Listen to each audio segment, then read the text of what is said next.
भगवान कृष्ण के जितने नाम हैं उतनी कहानियां। जीवन जीने के तरीके को अगर किसी ने परिभाषित किया है तो वो कृष्ण है। कर्म से होकर परमात्मा तक जाने वाले मार्ग को उन्हीं ने बताया है।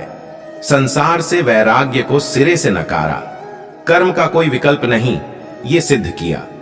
कृष्ण कहते हैं, मैं हर हाल में आता हूं, जब पाप और अत्याचार का अंधकार होता है तब भी, जब प्रेम और भक्ति का उजाला होता है तब भी, दोनों ही परिस्थिति में मेरा आना निश्चित है। वैसे तो कृष्ण का संपूर्ण जीवन ही एक प्रबंधन की किताब है, जिसे सैकड़ों हजारों बार कहा सुना जा चुका है। कुरुक्षेत्र में दो सेनाओं के बीच खड़े होकर भारी तनाव के समय कृष्ण ने अर्जुन को जो ज्ञान दिया वो दुनिया का श्रेष्ठतम ज्ञान है। गीता का जन्म युद्ध के मैदान में दो सेनाओं के बीच हुआ। जीवन की श्रेष्ठतम बातें भारी तनाव और दबाव में ही होती हैं। अगर आप दिमाग को शांत और मन को स्थिर रखने की कोशिश करें तो सबसे बुरी परिस्थितियों में भी आप अपने लिए कुछ बहुत बेहतरीन निकाल पाएंगे। ये कृष्ण सिखाते हैं। गीता पढ़ने से पहले अगर इसी बात को समझ लिया जाए तो गीता पढ़ना सफल हुआ। कृष्ण का जीवन ऐसी ही बातों से भरा पड़ा है। जरूरत है नजरिए की। उनका जीवन आपके लिए माइथोलॉजी का एक हिस्सा मात्र भी हो सकता है और आपका पूरा जीवन बदल कर रख देने वाला ज्ञान भी। आवश्यकता हमारी है, हम उनके जीवन से लेना क्या चाहते हैं। कृष्ण मात्र कथाओं में पढ़ा या सुना जाने वाला पात्र नहीं है, वो चरित्र और व्यवहार में उतारे जाने वाले देवता हैं। कृष्ण से सीखें कैसे जीवन को श्रेष्ठ बनाया जाए। 10 बातें हैं जो अगर व्यवहार में उतार लीं तो सफलता निश्चित मिलेगी। कारागृह में जन्मे कृष्ण, पैदा होते ही रात में यमुना पार कर गोकुल ले जाया गया। तीसरे दिन पुतना मारने आ गई। यहां से शुरू हुआ संघर्ष, देह त्यागने से पहले द्वारिका डुबोने तक रहा। कृष्ण का जीवन कहता है, आप कोई भी हो, संसार में आए हैं तो संघर्ष हमेशा रहेगा। मानव जीवन में आकर परमात्मा भी सांसारिक चुनौतियों से बच नहीं सकता।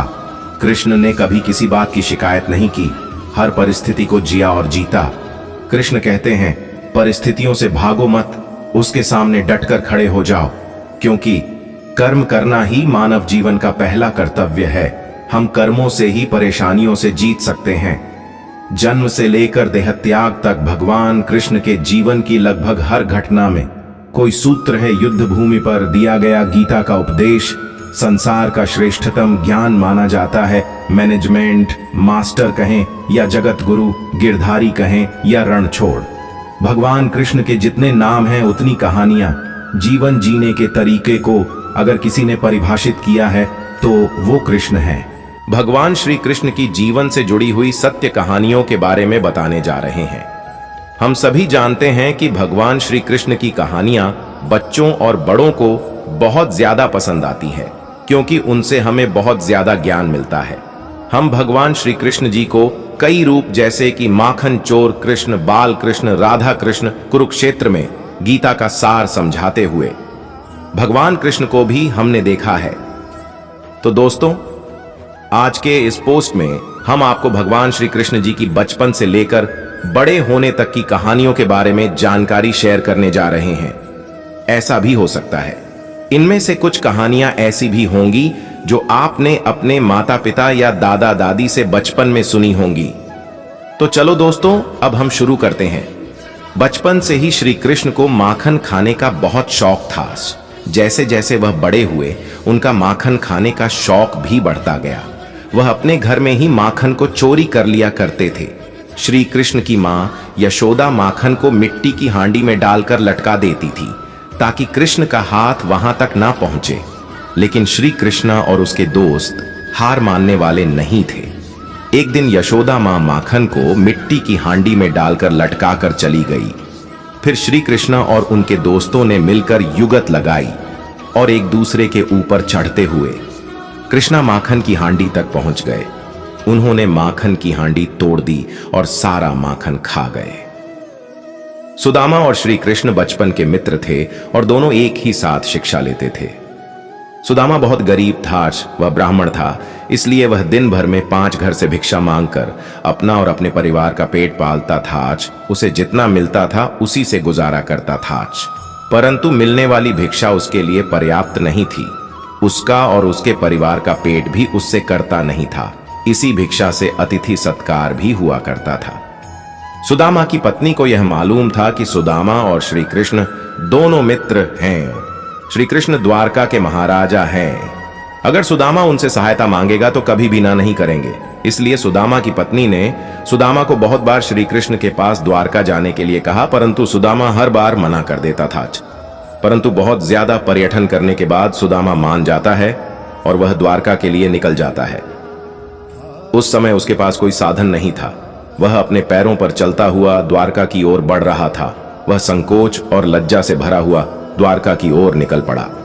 काफी दूर चलने के बाद उसे रास्ते में एक बैलगाड़ी मिलती है जिस पर व्यापार के लिए खूब सारा माल लदा हुआ था। मुरारी ने सुदामा को द्वारका चलने के लिए मना लिया। गाड़ी पर बैठकर दोनों द्वारका के पास पहुंचे। वहां पहुंचते ही बैलगाड़ी वाले ने सुदामा से कहा कि आपका रास्ता यहां से अलग है और मेरा अलग है। सुदामा आगे चलने के बाद वहां से वापस आ गया। उसने सोचा कि मैं उस बैलगाड़ी वाले का धन्यवाद करके आता हूं। सुदामा मंदिर के पीछे उसका धन्यवाद करने के लिए वहां गया तो वहां पर कोई बैलगाड़ी नहीं थी और ना ही कोई मुरारी था। उसे कुछ समझ नहीं आ रहा था।